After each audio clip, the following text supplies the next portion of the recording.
You ask Tiger to solve. This deals with linear equations with one unknown. The final result is x equals 8. Let's solve it step by step. Simplify the expression. Expand the parentheses.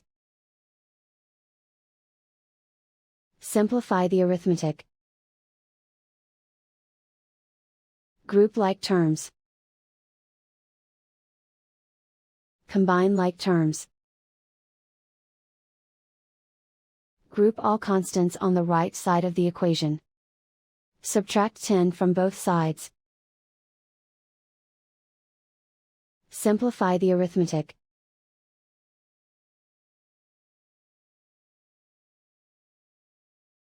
Isolate the x.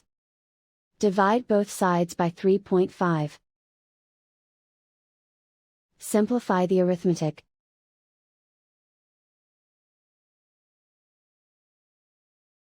And so the final result is x equals 8.